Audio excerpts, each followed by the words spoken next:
What's up? You're listening to The Objective Jerk, and I am said jerk. I just recorded about 5 minutes of my podcast and then realized that, or I didn't realize it, but like all of a sudden my ears kicked in and I could hear myself, and I'm like, what the crap? I wasn't listening to myself before. I don't know what happened. So now I gotta start all over. Yay. Let's see. Hope everybody's doing well.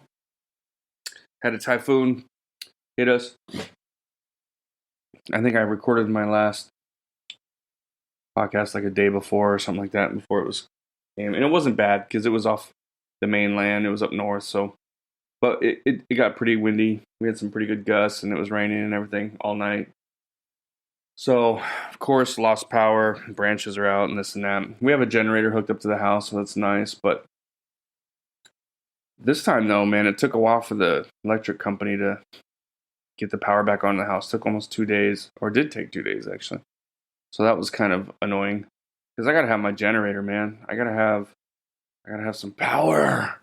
I gotta have AC, man. It's not just the fan. I don't know. I just don't do well in heat, you know? And I think about that sometimes, like when the solar, I forget what they call it. It's not a solar flare, but a solar thing, you know, let's see, I'm going to look it up. So in the 1890s or early 1900s or something, this happened. So the sun like will spit out chunks of whatever the sun's made out of, right? And it's sometimes, yeah, if it's a big one, it sends out like radiation and various things that affect the earth, and it has affected the earth in the past. Knocked out, communications on what is it called? You know, when they used to do, back in the day. Or, gosh, what is it called? So you'd have Morse code, but it was, hold on. I can't remember what it's called. I'm trying to see if I can think of it before it comes up. Carrington vent. Geomagnetic storm. Okay. So okay. Real quick, I guess. For those that don't know. Like I know all kinds of stuff. I mean, you guys, everybody's got internet now. So anyway, the Carrington event, right, was the most intense geomagnetic storm in recorded history. Wait, is this the right thing? Yeah, okay. Telegraph. That's what I was trying to think of. All right. 1859. Okay. Created strong auroral displays that were reported globally and caused sparking and even fires in telegraph stations. Coronal mass ejection. That's what I was trying to think of. A coronal mass ejection. So a coronal is a significant ejection of plasma mass from the sun's corona into the heliosphere. I was way off. CMEs are often associated with solar flares and other forms of solar activity. But yeah, so solar flares happen. But yeah, so this thing, took out telegraph stations and stuff like, so this is back in 1859. So just now, picture the same thing happening, but it's going to knock out satellites that are in its path and just everything that's digital technology, just done. I mean, it's not like forever, but for a while anyway. And it doesn't affect the whole planet. It just affects whichever. So whoever's in the daylight at the right place at the right time when it hits, that's who's going to be affected. So like I think about that. Like, what if that happens to us and we get hit and then we lose internet and power for a month or something, Can't use ATMs possibly, just things like that. It's just kind of crazy. So I think about that and I'm like, what am I going to do when I have no AC or I have to rely on my generator, which I wouldn't be able to run. I could run, 2 days is fine. But to run for week or two or a month, there's no way I could have it run that long. That get pretty expensive, even for here. So it's like I would save, I'd have to pick and choose when I'd use it, maybe super hot times of the day, or definitely wouldn't have air conditioning until nighttime. And you would think like, oh, it's nighttime though, but yeah, but it's still like it's not as hot, but it's still so humid that it's just the air is so. I mean, you could, it's doable here if you have all the windows open and it's nighttime out and you got some good fanage going on. Like it's possible, but it's just like I used to plan of having like a bunch of wall mounted fans. Excuse me, in my room, like one, like four. So each my wife and I would have, but she doesn't really like having a fan on her. Like she hates. I have a fan, even though I got the AC on. I got a fan going too. I've always had a fan, mainly for the noise, but also I like, it blowing on me. But yeah, so it just was dealing with that, and I don't know. That is kind of a concern. If I have to deal with that. That would suck because a lot of people don't have power around here. There are some people that have generators, but usually it's just businesses that do. Which okay, like our neighbor, they have a water station, so it's a business, so they have a generator. But most people that just like the house, they don't use a generator, so it's like I'm a little spoiled as far as that goes, I guess. But and then we actually brought a generator over from the States. That was my dad's, and we bought one when we were here. The one that we're using for my house now is the one we bought here. It's Chinese or whatever. But I mean, so far it's been running pretty good. It probably needs it needs to have a tune up though. And then the one that was my dad's, which is a Honda, is over at my father-in-law's. But the plug, so that one has like, you could switch it from, 220 to 110, but nothing here is 110. And it has a bunch of plugs for 110, but it only has one plug for 220. And that plug is not a common, is it a three? I think it's a 4-prong plug around here. So it's like trying to get one around here so he can plug in, just his fan, just, normal stuff in the house. I mean, it would power his house, but it's not wired to do that. So we also have like a little mini generator that we bought for when we go for All Souls Day at the graveyard. So we bring that little Japanese generator, to have lights and stuff while we're there. And so he was using that.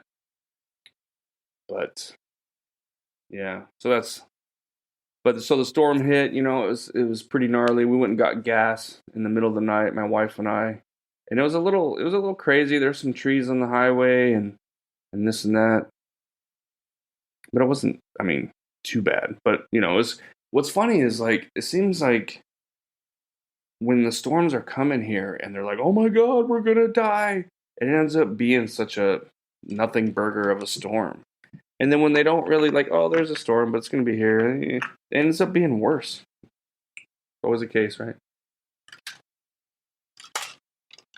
Drinking my, what is it, post-workout stuff.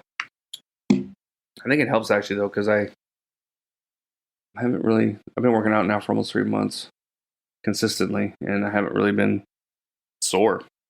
I mean, not real bad, Anyway, so I got my mic over here a little further away, trying out, because it seems like, I don't know, I have my stuff too loud, so you're probably noticing a little difference in my audio levels.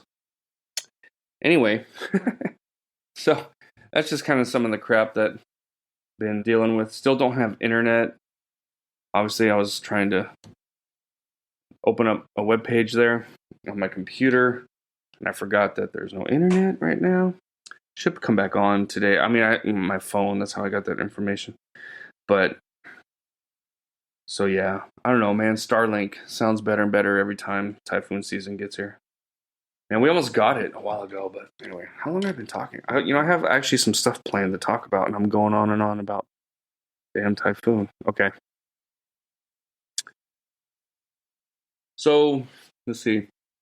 So that's all that's been going on with me. Trying to stay busy, of course. I got some plans for after this podcast, but it sounds like it's raining. Although I don't think it's raining now. So maybe it's actually now is a good time to actually do yard work because it's not so hot, but then you get wet. I don't know. Anyway, Jimmy Kimmel, right?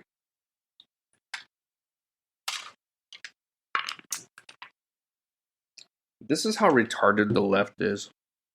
They are trying to make this whole thing with Jimmy Kimmel out to be an event that is equivalent to Charlie Kirk being assassinated. Charlie Kirk is doing so much for the conservative and Christians and stuff like that. You know what I mean? Bringing people over and bringing attention to whatever. And then the left is trying to be like, oh my gosh, who knew Jimmy Kimmel was I don't know. I still think most of it's just manufactured. I don't think a lot of people actually believe. I know some people do believe it, but I think most of it is bots. But it's just like they're trying to make it like it's this big government shutdown of, to silence Jimmy Kimmel, when he has shit viewership. You know what I mean? Like, he's not popular. So, like, them trying to silence Joe Rogan being the most popular podcaster, that's a big deal. And then you have the left where they got rid of Roseanne, the chick on Disney. I always forget her name. So many people that were canceled and they celebrated and, oh, it's so great. But then when Jimmy Kimmel, somebody on the left gets canceled or gets whatever, oh my gosh, it's First Amendment, and they start freaking out. Stay with us. We'll be right back. Thanks again for listening to The Objective Jerk. I greatly appreciate it. If you could, like, subscribe, comment on wherever you're finding this, and you can also email me at theobjectivejerk@gmail.com. So, hope you're enjoying it, and please continue on with the episode.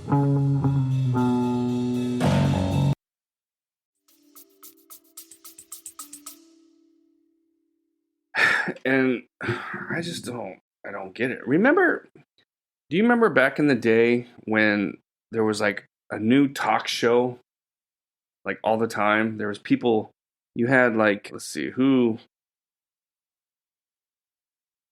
you had the normal Jay Leno, Arsenio Hall, but you had like people that started talk shows. And like the one that's like the most well-known failure one is Chevy Chase. So Chevy Chase did his own talk show, right? And they canceled it quickly because there was no viewers, right? Nobody was watching it. What's funny is the amount of viewers that show, the Chevy Chase show, was getting in 90, whatever it was that it came out. Let me see. Does it say? Oh, it just says hello. Got more viewers than Jimmy Kimmel gets now. So it was like Chevy Chase was getting like close to 3 million viewers. Jimmy Kimmel gets like between 1 and 2, like 1 point something and 2 million viewers a night. Like that's it. Why is he still on the air? What happened to people getting fired or getting canceled because, their show sucked? That doesn't happen anymore. Why is that? Like, and they don't, and now they're like, oh, well, he got 6 million views for his return back to see what he was going to say about the whole thing. And then that's it. Everybody got off. And then watch, his viewership's going to drop half. And then it's going to just keep continuing to drop back to where it was. The dude is done. It's going to get canceled anyway. But like it's just so annoying how the left tries to just make everything about something it's not, Like what I don't know, I don't get it. And I know most of it is fabricated, but not all of it is because I have my liberal friend who's he's saying the same talking points. And I'm just like, "Oh my gosh, dude, I'm not going to get in this debate with you." I hate getting in arguments over on a keyboard or on the phone. It's like that skit on Key and Pill where he's like, "Yo, what's up? Are we gonna go out tonight?" Like the guy's like, "Are we gonna go out tonight or not?" I'm waiting. Yeah, sure, that's cool, man. We can go whenever. We can go whenever. You know how you just kind of interpret. It's the same. I don't know. You can't have a debate over text and messaging. You just can't. I mean, it's pretty much impossible to do it in person with especially a leftard because they all they're doing is just anger and they just say all this stuff. Oh, he's racist. It's just I don't know. All the people that had any kind of rationality and were open to debates have moved from the left and become center or slightly right.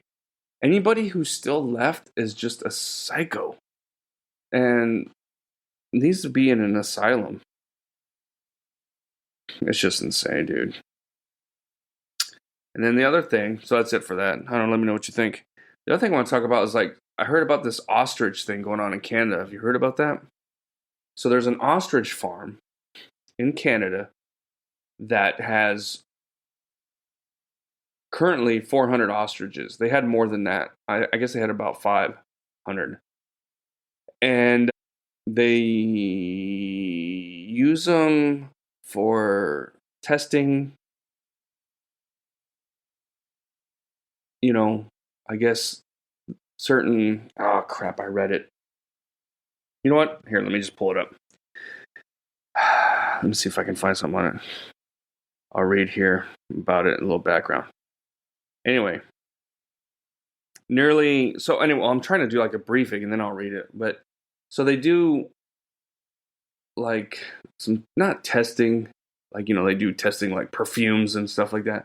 Like they're actually trying to do studies, that's a better word, on like bird flus and this and that.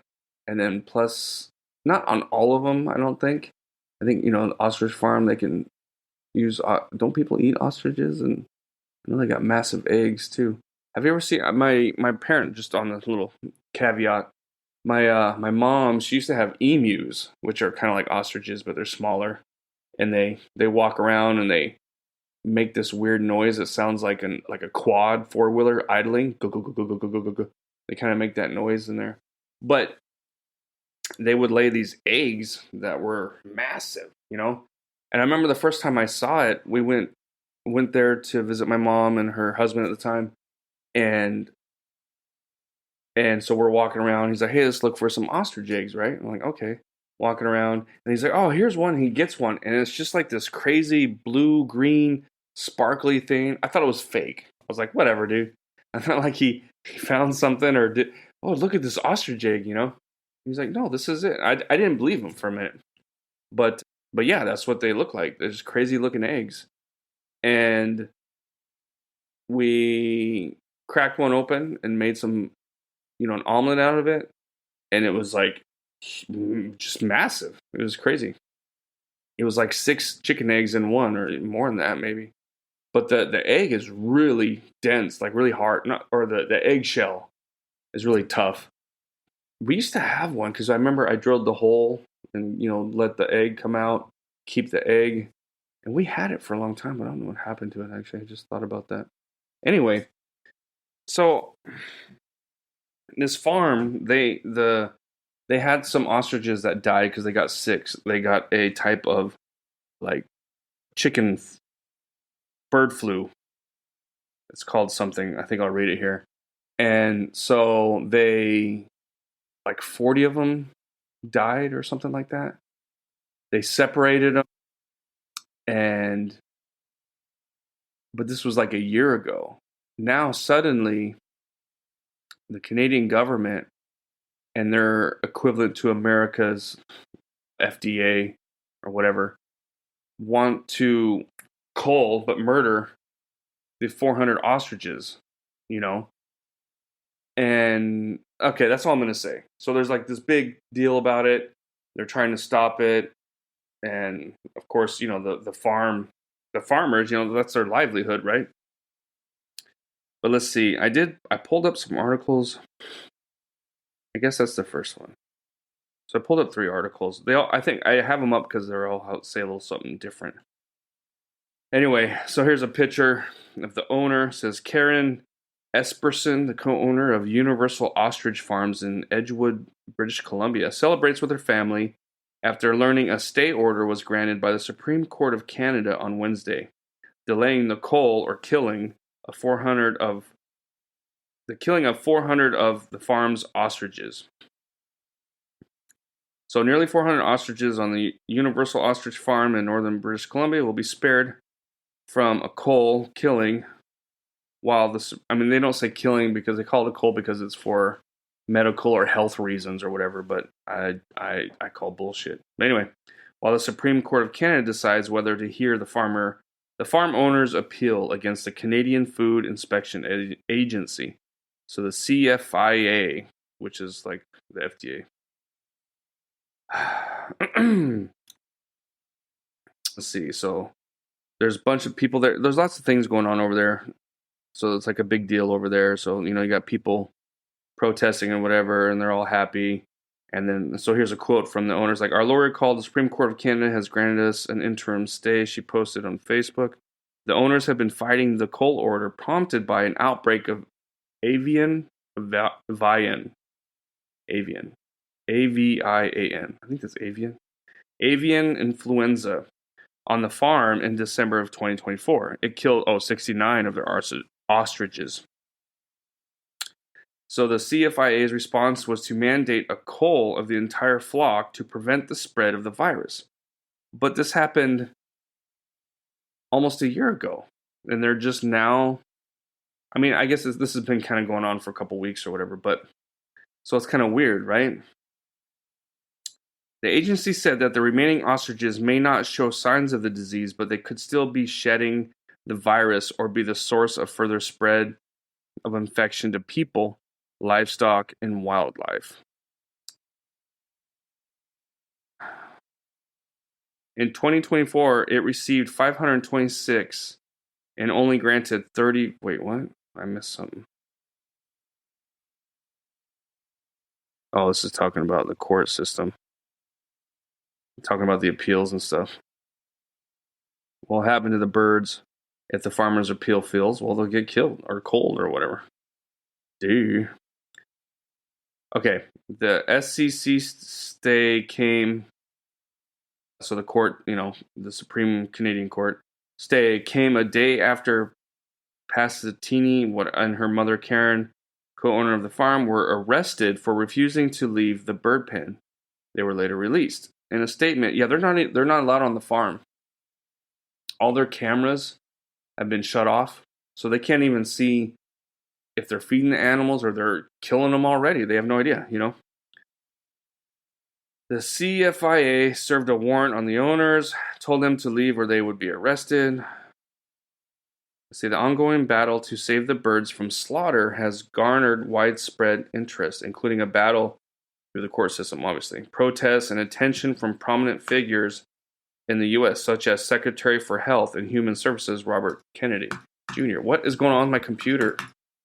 It's like did the screensaver thing and it's not undoing it. Hello? I hate Apple, man. Apple products suck. What the crap? What is going on?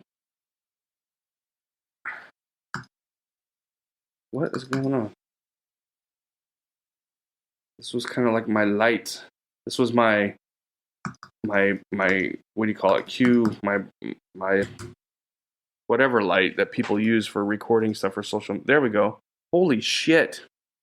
What the crap, man? I hate Apple products.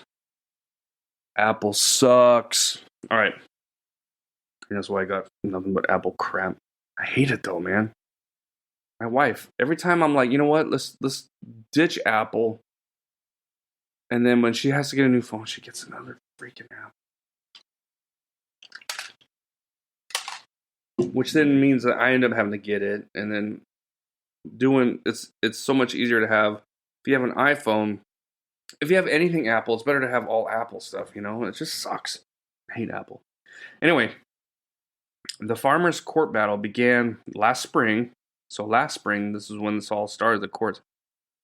That the courts that resolve legal issues, whatever, the court upheld the coal order made, deeming it necessary measure in the ongoing battle against the avian flu. The farm then appealed.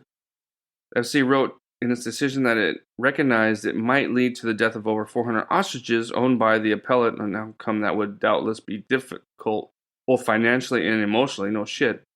But the law we are bound to apply inevitably leads to the conclusion that this appeal must be dismissed. Yeah, I don't care about the details of the court proceedings.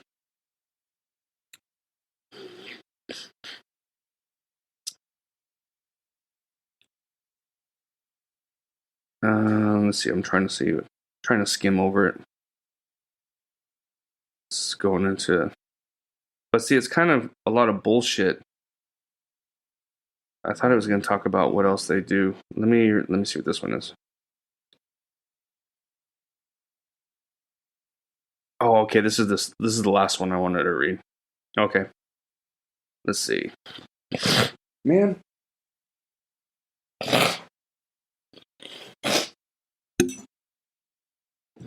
Gosh. All right.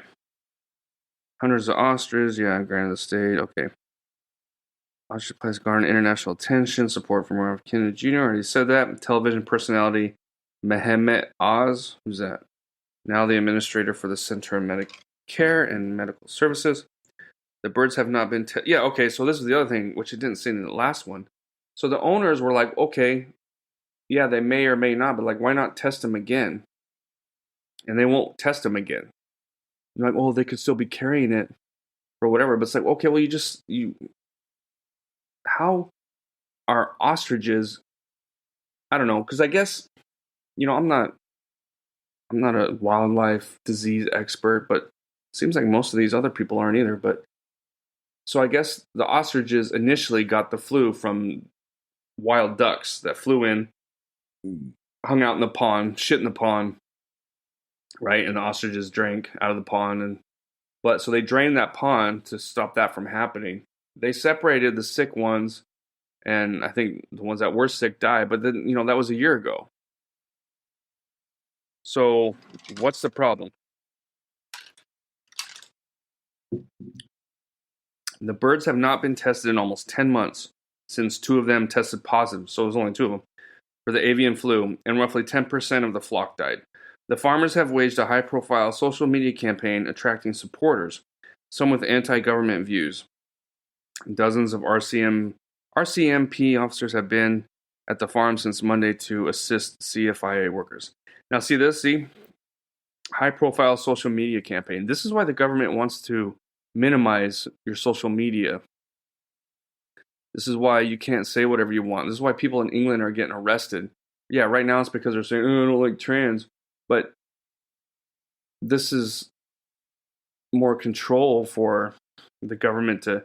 because look how many times things have been put out or information has gotten out and people have questioned and the government's been vilified and, all this stuff because of social media. That's why they want to, contain and get people off of social media that are anti-government, quote unquote, right? Supporters responded with cheers. Okay. The CFI issued a statement Wednesday evening that it will take care of the birds as it files its response to the farmers' appeal application as soon as possible.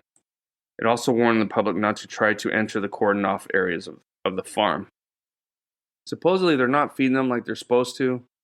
The farmers, the owners, are trying to tell them how to do it, and they're not really, they're probably hoping that some will die. Supposedly, they're they're stressing out the birds with like drones and some shit. I don't know. That could be all bullshit, but it just seems like I don't know. I don't know why would they do that though. trying to get them to just die from shock, I guess. I don't know.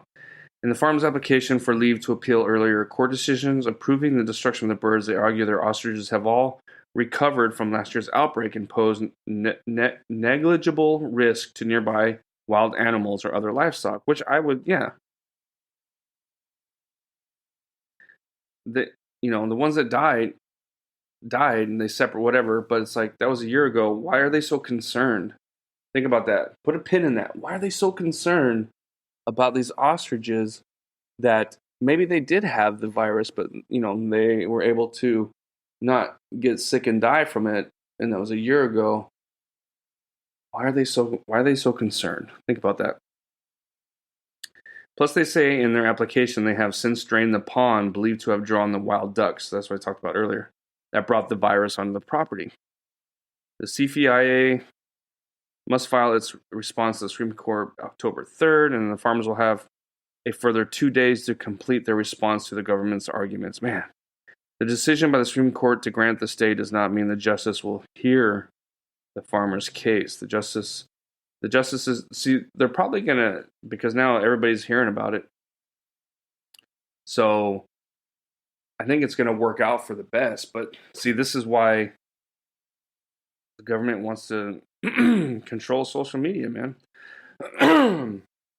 The justices typically take 1 to 3 months to decide on whether such an appeal will be heard, but they don't give their reason. Why is he talking so much about the justice? I don't care. Like I'm just trying to see. Blah, blah, blah, blah. Okay, let's see. Last year, the courts agreed to. Okay, see, the same thing, man. Guys, it's like AI writes one article and then a bunch of different news things just use that same one. Let's see. So the RCMP, which have repeatedly pointed out that they are only there to facilitate the work of the inspection agency, said protesters have been peaceful. But they issued a news release Wednesday stating that they were investigating a suspicious fire started before dawn that morning. So yeah, so there was a crazy fire that started. To me, somebody who's protesting the ostriches would not start a fire. Someone had set fire to some of the hundreds of hay bales stacked into makeshift pens on the farm, Mountie said. Maybe they're just trying to cause problems for the agency that's there. I don't know. Spokeswoman for the farm, who had briefly was arrested Tuesday with her mother, told the Globe and Mail that she and her mother and the other co-owner, Dave Belinsky, are still barred from feeding animals. We're trying to work with the CFA to get them to do a better job of it. She alleges that all the camera feeds to the pastures have been cut, so they don't know whether the animals are eating. They are trying to convince CFA agents to stop throwing feed on the ground and to put it in buckets, because that's how they've been feeding them for decades. So it's just kind of some weird stuff, right? So why are they so concerned? Like, why is it such a big deal? I mean, I could understand if it was just happening and they had birds dying and they didn't know whatever and they couldn't figure it out and what's causing it, who's sick, whatever, this and that. We just got to kill them all to stop it. Okay, that would make sense, right? But that was a year ago. 70 died. The rest are thriving, right? So here's the conspiracy theory of why they think the government wants to cull or kill these ostriches is because of big pharma, right? They want to kill the ostriches because they have antibodies against COVID, and they don't want that to get out because then that's gonna cost big pharma a bunch of money. Oh my gosh. All right, Edgewood, British Columbia, a rural ostrich farm conducting cutting-edge virus research is at the center of a growing controversy and what many are calling a government outreach that may be protecting corporate interests and not public health. Which makes sense because, like I said, it's not just happening now. They know what it is. They know what it was. The animals that got infected are gone. And this was a year ago, So obviously they're not sick. Universal Ostrich Farm, run by run by Karen Esperson and Dave Belinsky, has been working with Japanese scientist Dr. Yushiro I'm not going to try, to develop low-cost egg-derived antibodies shown to neutralize COVID-19 in avian flu strains.